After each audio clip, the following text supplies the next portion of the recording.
Didier Darcé, bonjour. Bonjour Richard.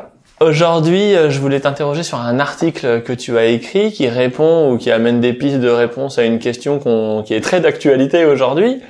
Ouais. Aujourd'hui, pour faire face aux problèmes, on imprime de l'argent. Et imprimer de l'argent, c'est ce qu'on appelle grossièrement une politique keynésienne.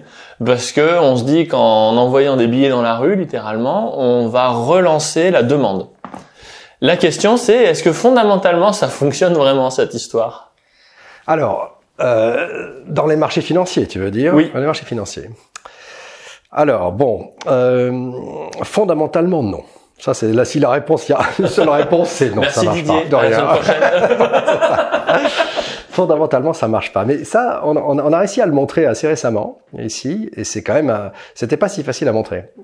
Mais c'est assez intéressant. Donc, ce dont on s'est rendu compte, c'est que l'injection de liquidité, comme on avait vu dans différentes vidéos, ça soutient les actions. Dès qu'il y a une injection de liquidité, on voit les actions qui sont soutenues. Donc on se dit injection de liquidité égale bonne tenue des marchés actions. Et ça, donc à court terme, ça marche. Et on a vérifié que ça marche depuis 50 ans. Hein. Donc injection de liquidité, les actions montent. Bon, ça c'est une première chose. Mais on peut pas injecter de la liquidité ad vitam aeternam. Donc, on injecte un gros paquet de liquidités, l'action monte, et puis bon, il faut bien ralentir à un moment donné. Sinon, l'injection devient tellement forte que c'est l'inondation, que l'inflation part. Enfin, bon, c'est pas possible. Voilà. Et donc, la question, c'est quand on a injecté la liquidité et qu'on a mis les taux très bas, parce qu'une politique keynésienne, c'est deux choses. Hein, c'est beaucoup d'argent injecté, et c'est aussi avec des taux très bas, c'est-à-dire de l'argent qui est mal rémunéré. C'est souvent lié, mais c'est pas toujours complètement lié. Mais fondamentalement, c'est l'argent qui est mal rémunéré. Voilà, qui est mal rémunéré. Et donc, on avait réussi à qualifier les périodes dans lesquelles l'argent est correctement rémunéré et les périodes où l'argent est mal rémunéré. Aujourd'hui, avec des taux à zéro, avec des taux d'intérêt réels négatifs à peu près partout dans le monde, sauf en Asie, l'argent est mal rémunéré. Donc, il n'y a aucun doute qu'on est dans une politique keynésienne. Alors maintenant, ces politiques keynésiennes, depuis 50 ans, depuis donc la fin de Bretton Woods, convertibilité du dollar en or, on s'est rendu compte qu'il y avait à peu près la moitié du temps dans des politiques keynésiennes et la moitié du temps dans des politiques qui ne sont pas keynésiennes, dans lesquelles l'argent est bien rémunéré et qu'on a appelé vixéliennes. Donc à peu près 50-50. Donc ça c'est très bien d'un point de vue statistique, parce que quand tu as 50-50, tu compares deux choses à peu près comparables dans le temps. Et on peut regarder statistiquement ce qui s'est passé. Et ce qu'on a observé, c'est que dans les politiques keynésiennes, eh bien effectivement, à court terme, ça soutient le marché. Mais ensuite, une fois que ce petit court terme est passé, eh bien, le risque de grand crash augmente. Et ça, c'est très intéressant. Ça veut dire que on va rentrer dans ce qu'on appelle les queues de distribution, c'est-à-dire les moments où le marché s'agite. Justement, quand le VIX est très fort, quand les marchés s'agitent beaucoup, on va rentrer dans ces moments-là, à peu près autant dans les politiques vixéliennes que dans les politiques keynésiennes. Mais ce qui va se produire, c'est que quand on est dans une politique keynésienne, ça va faire mal. C'est-à-dire que si tu regardes sur 50 ans, quand on rentre dans ces moments agités qui sont généralement mauvais pour les actions, eh bien, dans les politiques vixéliennes, sur 50 ans, les marchés ont monté, baissé, mais au bout du bout, ça a fait zéro. Par contre, dans les politiques keynésiennes, ça a monté, baissé de plus en plus.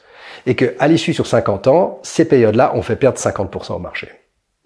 Donc, la conclusion, c'est un peu l'histoire de qu'est-ce que c'est qu'une politique keynésienne pour moi? C'est une aspirine. C'est-à-dire, tu as de la fièvre, tu prends une aspirine. Donc, tu te dis, tiens, ça, je me sens beaucoup mieux parce que ma fièvre est tombée. Bon. Mais avoir de la fièvre, c'est pas forcément mauvais. Si tu as de la fièvre, c'est que ton corps réagit pour essayer de combattre, je sais pas, un virus, quelque chose, une inflammation, quelque chose. Et donc, c'est une réaction du corps pour te guérir. Donc, prendre une aspirine, c'est très bien si ta température monte au-dessus de 40, par exemple, parce qu'il faut pas que ça monte trop fort, sinon tu risques d'avoir des dégâts qui sont prolongés. Mais prendre une aspirine quand tu as 38,5 ou 39, c'est pour ton confort. C'est pas du tout nécessairement bon pour ça n'a pas un effet curatif. C'est juste pour un confort du moment. Tu dis, je me sens mieux parce que j'ai pris une aspirine et puis 3 heures plus tard, ça repart et tu reprends une aspirine. Est-ce que finalement prendre des aspirines à répétition comme ça, alors qu'elles ne sont pas complètement nécessaires, c'est pour ton bien? Alors, je suis pas médecin, mais c'est juste un exemple, hein, c'est une analogie. Est-ce que ça a un effet curatif? Absolument pas. Et les politiques keynésiennes, c'est ça. C'est-à-dire que dès que le marché commence à se sentir pas très bien, hop, une petite aspirine. Et au bout du bout, on se rend compte que cette série d'aspirines n'a pas du tout d'effet curatif et au contraire prolonge la maladie. Et quand elle se déclenche, c'est-à-dire un crash ou du moins une baisse du marché, c'est beaucoup, beaucoup plus méchant. Alors, en gros, tu es en train de nous annoncer qu'on va prendre une grosse claque parce qu'on n'a jamais mis autant d'argent sur les marchés qu'aujourd'hui. Eh ben, je suis en train d'annoncer que en faisant cela, on a rendu le système plus fragile. Alors, je n'annonce pas une claque aujourd'hui. Quand je regarde dans nos modèles, ça va encore aujourd'hui. Il y a plein de raisons de penser que ça va pas se passer demain. On avait fait des vidéos avec, tu sais, le dernier verre que tu prends avant de tomber ivre. Le pénultième, l'avant-dernier. Tes pénultièmes, etc. Donc, pour l'instant, nous, on est encore dans la prise des petits verres. Et donc, ça, les marchés tiennent. Mais ce qui est certain, c'est qu'en injectant beaucoup d'argent, beaucoup de liquidités avec des taux à zéro, on a fragilisé le système. C'est-à-dire qu'au moment où il va se passer, on ne sait pas quand, un problème, eh bien, la capacité du système à s'adapter à ce problème aura été très affaiblie. Et donc, le risque que ça crache sera beaucoup plus méchant. Donc, c'est pas une prévision en termes temporels, mais c'est une prévision en termes de vulnérabilité du système. J'adore travailler avec Didier car il nous apporte des réponses qui nous ont cruellement manqué pendant la crise du mois de mars 2020. Tout le monde sait que la situation économique n'a jamais été aussi fragile depuis 1930, si l'on fait exception de la Seconde Guerre mondiale, bien sûr, où les usines étaient tout simplement bombardées. Par contre, la question du timing est cruciale. Or, les outils que développe Gafcal Intelligent Software ont pour ambition de répondre à cette question du timing. Le cas de ce mois de février 2021 est typique. Fin janvier, nous avons vu les bourses trembloter un petit peu et des signaux pas très bons ont émergé des marchés. Charles Gave en a fait un article sur l'Institut des Libertés. Personnellement, j'ai écrit un article également sur le forum privé des lecteurs de ma lettre d'investissement quelques jours avant l'article de Charles, car certains de mes indicateurs n'étaient pas très beaux non plus à voir. Et puis, à la fin du mois, nous avons interrogé Nestor, l'outil que je développe avec Gafcal IS, et notamment Didier. Eh bien, en analysant les données macroéconomiques du modèle qui alimente Nestor, nous avons vu qu'il y avait de grandes tensions sur le commerce mondial, mais que les banques centrales étaient déjà passées à la manœuvre en janvier pour augmenter la liquidité au niveau mondial. Du coup, nous savons que la situation s'est dégradée en janvier, mais nous avons su également que les banques centrales avaient déjà colmaté la brèche, pour le moment. Donc nous n'avons émis aucun signal de vente pour nos lecteurs et au contraire, nous avons expliqué pourquoi la situation était tendue et pourquoi il fallait tout de même ne rien faire. C'est un niveau de finesse dans l'analyse que nous atteignons dont je suis tout particulièrement fier. L'outil Nestor sera disponible au mois de mars. On finalise actuellement cette plateforme qui sera accessible en ligne. Et dans la lettre d'investissement que je co-rédige avec Guillaume Rouvier et avec la participation de Charles Gave, nous faisons l'analyse et l'interprétation des modèles que Nestor utilise. C'est ce que nous avons fait en janvier et c'est ce que nous ferons dans la prochaine lettre à paraître dans 2 semaines. Pour vous abonner à la lettre, cliquez sur la fiche qui apparaît en haut à droite de l'écran ou via les liens en description. Et par contre, il y a 2 choses. Est-ce que ça veut dire que c'est ces injections-là qui finiront par provoquer un crack, ou alors est-ce que c'est comme quelqu'un qui a le sida, au premier rhume qui passe, il décède parce qu'il est fragile. Mais tant qu'il n'y a pas de rhume, ça se passe bien. Tu vois ce que je veux dire? Non, mais je vois très bien, c'est la poule et l'œuf. Non, c'est la poule et l'œuf. Alors, il y a une analogie qu'on pourrait faire, c'est avec les feux de broussailles, par exemple en Californie, et puis à la frontière qui est du côté mexicain. Donc on a à peu près le même climat. Les feux devraient partir à peu près de la même manière. Et en fait, on se rend compte que pas du tout. C'est-à-dire qu'en Californie, qu'est-ce qui se passe? Il y a beaucoup de belles maisons qui valent très cher. Donc dès qu'il y a un petit démarrage de feu, les pompiers arrivent à fond les ballons, ils éteignent le petit feu. Alors qu'au Mexique, il y a beaucoup moins de capital fixe. S'il y a un feu, on le laisse un peu se développer. Voilà, il n'y a pas de réaction immédiate pour éteindre le petit feu, pour prendre l'aspirine. C'est la même chose. Donc il n'y a pas d'aspirine, ou beaucoup moins. Quelle est la conséquence? La conséquence, c'est que quand on éteint un petit feu, on brûle ce qui est hors sol, ce qui est les broussailles, mais on ne brûle pas les racines. Donc, à force d'éteindre les petits feux, ce qui se passe, c'est qu'il y a tout un réseau de racines qui se construit partout. Et quand il y a un vrai feu qui démarre, qui commence à brûler non seulement au-dessus, mais en dessous dans les racines, il est inarrêtable. Inarrêtable. Et ça, c'est pour ça qu'on observe des incendies gigantesques en Californie. Et on a ça tous les quelques années, et c'est ravageur. Et alors là, on met tous les moyens qu'on veut, on n'arrive pas à l'éteindre. Parce que c'est un feu qui s'est... Comme les feux de tourbière, là, ça se propage par-dessous, et du coup... Ça propage par-dessous. Donc ça, c'est un très très bon exemple. Parce que ça veut dire, en règle générale, que le risque, c'est quelque chose qui existe. Alors, on peut le déplacer, mais on ne peut pas l'enlever. Donc ça veut dire que on a une série de petits risques comme ça. Alors on les éteint, on éteint ces petits risques. Alors on se dit tiens, j'ai réduit le risque, je n'ai plus de risque. Pas du tout. On a transféré les petits risques sur le grand. C'est tout simplement ce qu'on a fait. On a réduit. En fait, est-ce qu'on peut dire que réduire la volatilité du risque augmente le risque? Oui, quand c'est fait artificiellement comme cela. Absolument. C'est-à-dire que on voit bien que dans la nature, il y a des risques qui se manifestent avec différentes échelles. Donc, tu as un tout petit feu de broussailles, et puis tu as quelques arbres, et puis tu as 10 hectares, et puis tout d'un coup, tu as 3000 hectares qui brûlent d'un coup violemment. Si on empêche tous les petits feux de broussailles et de 3 arbres, etc., ce qui se produit, c'est on augmente le risque du 3000 hectares qui brûlent, ou 3000 ou 50 000 hectares qui brûlent. Donc le risque on ne peut pas l'éliminer le risque, on peut le transférer, on peut essayer de le réguler, de le mettre plutôt là ou là, c'est ce qu'on fait avec la mutualisation, avec toutes ces choses-là, mais on n'enlève pas le risque. Et en fait, ce que font ces politiques keynésiennes, à mon sens, c'est qu'elles éteignent les petits feux. Elles passent leur temps à essayer d'éteindre les petits feux. Et ce faisant, vous avez les racines qui poussent en dessous. Et à ce moment-là, s'il y a un feu qui se déclenche en sous-sol, il est inarrêtable. Et c'est exactement ce qu'on observe, puisque c'est là où on a les grands cracks. Les grands cracks, les baisses, les moments très agités en période keynésienne conduisent, pas toujours, mais les grands cracks et toutes ces périodes-là se produisent dans ces circonstances-là. Ça veut donc dire que le terrain a été préparé. Et le terrain est préparé parce que, à force d'éteindre ces petits feux, on soutient des entreprises qui ne devraient pas être soutenues, on empêche le système de se régénérer, et donc quand il se produit, ça fait mal. Donc ça veut dire que c'est ce qu'on essaye de faire là, c'est d'arriver à avoir un système prédictif qui est très réactif, parce qu'en réalité, en ce moment, le mieux c'est d'être investi, parce que de toute façon tous les petits feux sont éteints. Oui. Donc en gros, celui qui reste en dehors du marché, il regarde passer les avions là qui passent au-dessus. Ouais. Et par contre, on sait mais ça, c'est un peu toutes les dynamiques de la psychologie des bulles. Oui. C'est-à-dire, tant qu'on est dedans, c'est rigolo, et puis le jour où il y en a un qui crève le ballon, ça fait moins rire tout le monde.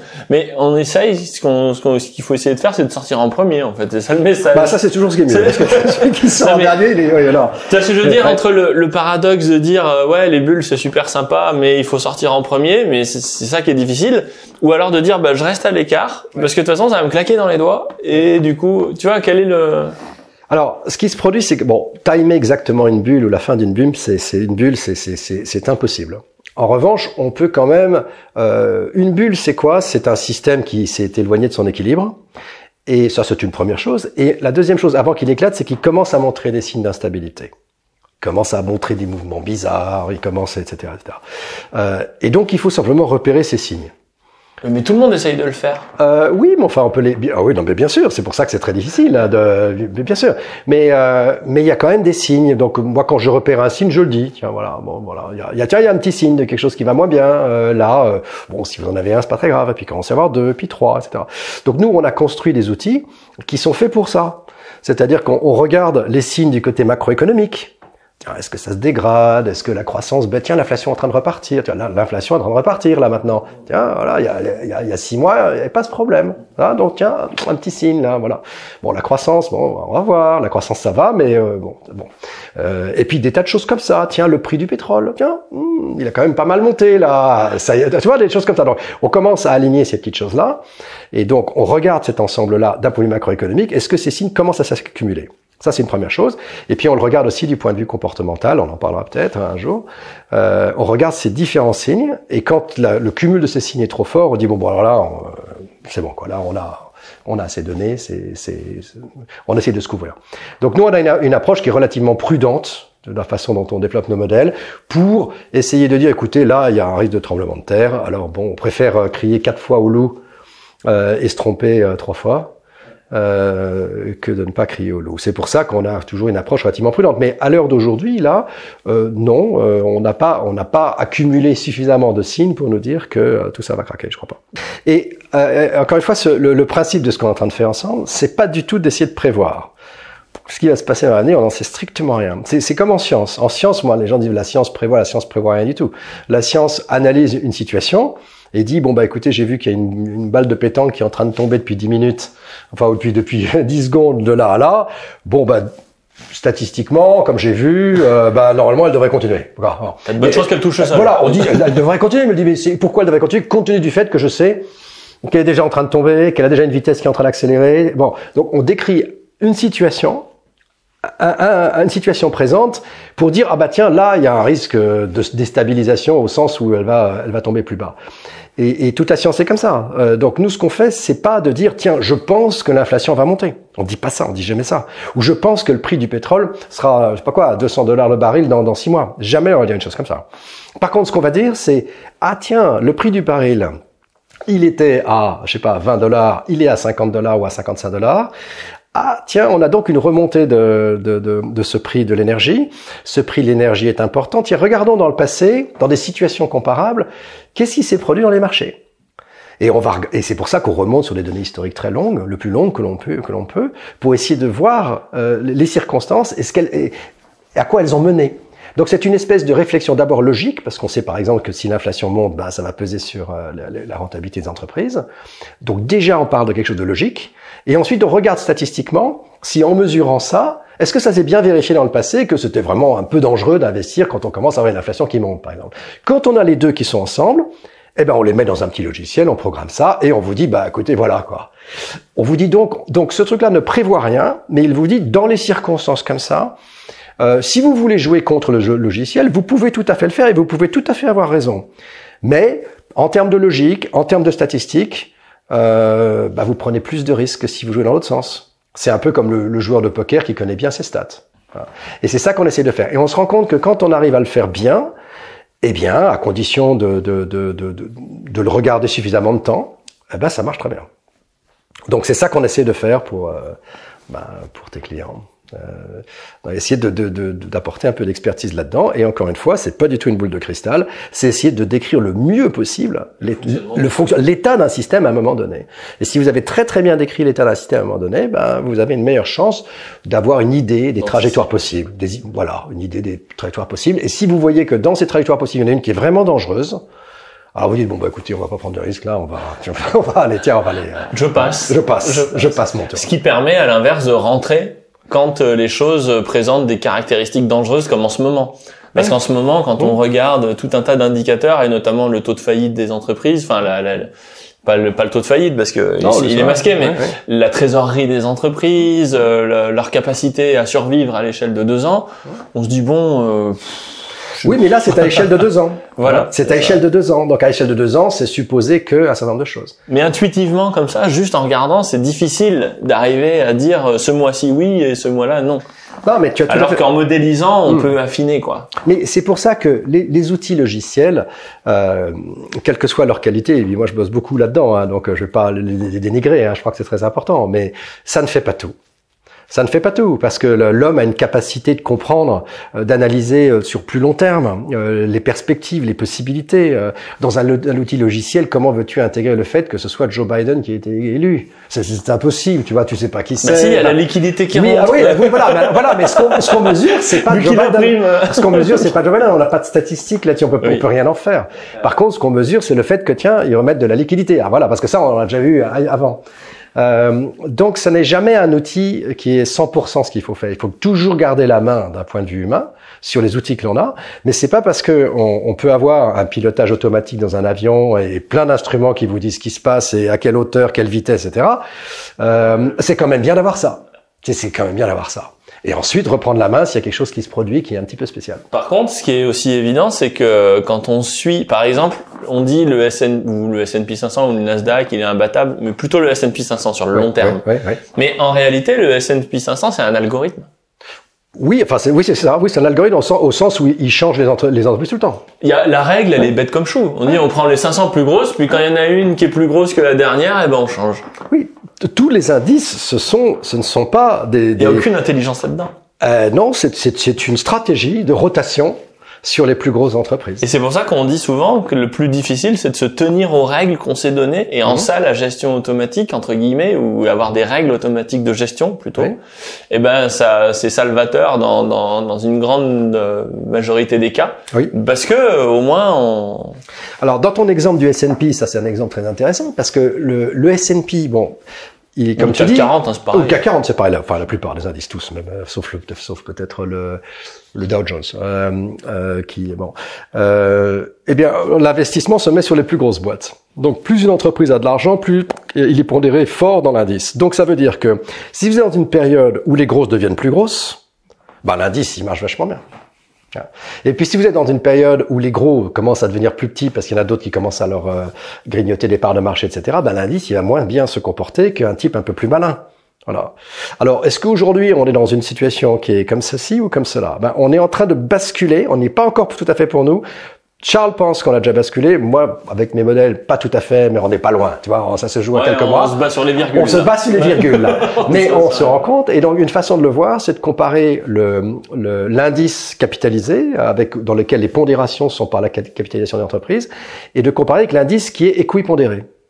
Voilà. Et là, on voit que quand tu commences à voir l'indice équipondéré qui commence à remonter plus fort que l'indice qui est capitalisé, enfin qui est valorisé ou qui est pondéré par les capitalisations, ça veut dire que les petites boîtes commencent à grignoter les grosses. Et c'est ce qui se passe depuis 6 mois. Alors moi j'attends toujours 1 an, mais c'est ce qui se passe depuis 6 mois, c'est pour ça qu'on est là, bon voilà, c'est rigolo. Mais on est en train de le voir. Donc on voit quelque chose. Donc par exemple, encore une fois, ça c'est un descriptif d'un état à un moment donné. Ce qui est en train de se produire actuellement, c'est que les petites boîtes sont en train de regrignoter dans le S&P, le marché américain, les grosses. Tiens, ça c'est un changement de paradigme parce que ça n'a pas été le cas depuis très longtemps. Hein. Donc voilà, une indication. Donc ça veut dire, par indication, ça veut dire que dans une situation comme ça, aller investir dans ce qu'on appelle les small caps, donc les petites capitalisations, c'est très favorable. Puisque ça veut dire qu'elles sont en train de reprendre. Alors voilà, c'est ça qu'on fait. C'est-à-dire qu'on trouve les instruments qui essayent de décrire un phénomène sous-jacent en essayant de trouver les bons instruments et en donnant les signaux. Et puis ensuite, si ces signaux, s'ils sont assez stables sur 50, 70 ans, vous avez une bonne chance que ça continue. Voilà, c'est ça le principe. Merci. D'ailleurs. Si vous aimez mes vidéos, abonnez-vous et pensez bien à cliquer sur la cloche pour être notifié lorsque je publie de nouveaux épisodes. Et pour recevoir le guide de l'investissement de ceux qui y ont déjà réussi, inscrivez-vous ici.